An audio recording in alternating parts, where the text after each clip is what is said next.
Hello everyone, my name is David and I'm part of the Edelweiss Customer Support and Library Success Team. Edelweiss Plus is a broad toolkit for our library, publisher, and retail users.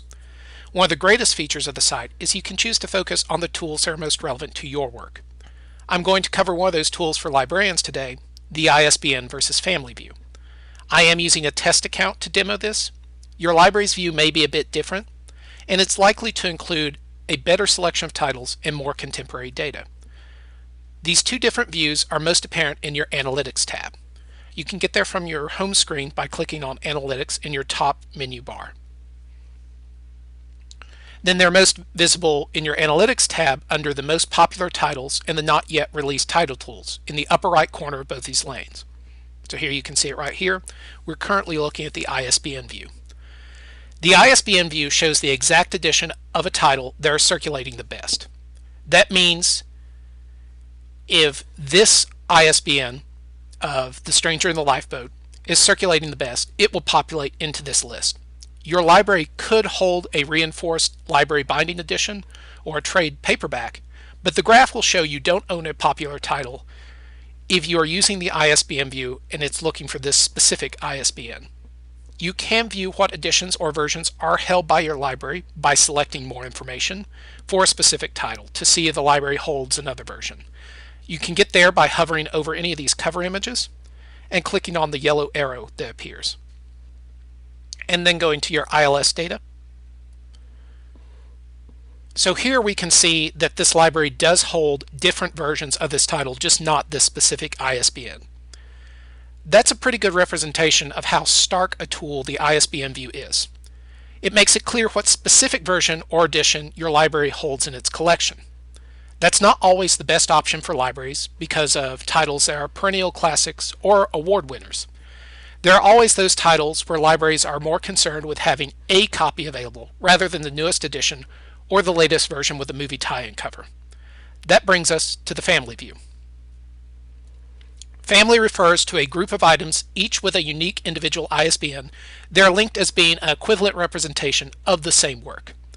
I'll stop there before our non-cataloging librarians think I'm going to get into the weeds of work versus representation with my fellow cataloging librarians and feel compelled to run from the room. Family displays an actual measure of the most popular titles across versions and editions linked in Edelweiss.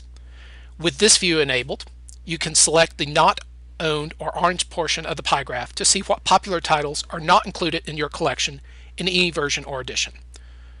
So now I'm changing over to Family.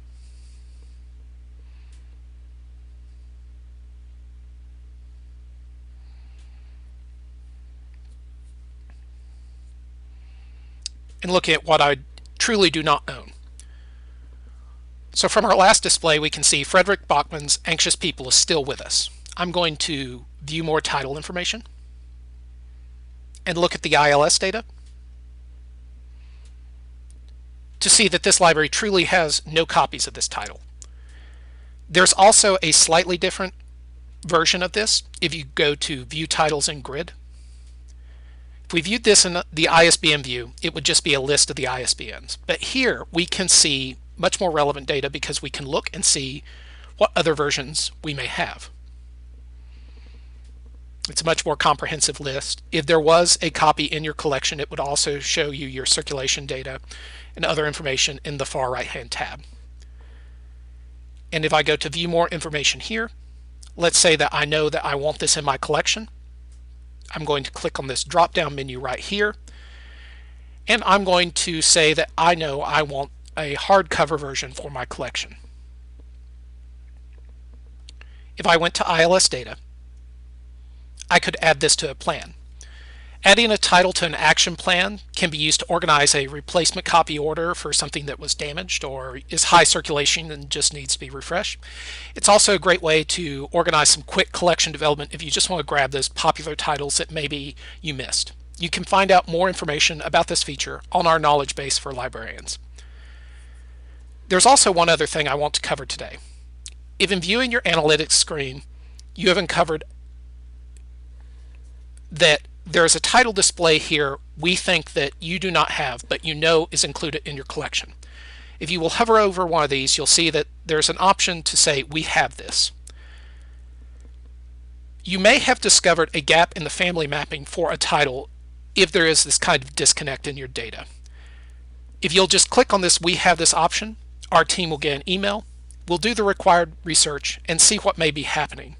Just clicking that button will improve your data, and it will also let us improve family mapping for all our library users. So if you do notice this disconnect, please let us know so we can keep it up to date and make sure that analytics is as functional as it can be for everyone.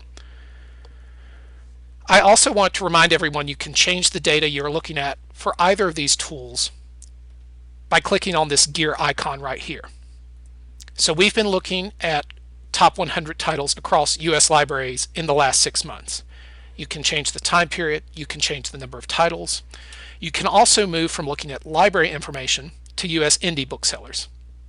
In my acquisitions experience, the library data that we've been looking at can be useful for identifying an older title or current titles that's left your collection because of being damaged or lost. You can also identify renewed interest in a popular classic that maybe it somehow fell out of your collection through attrition.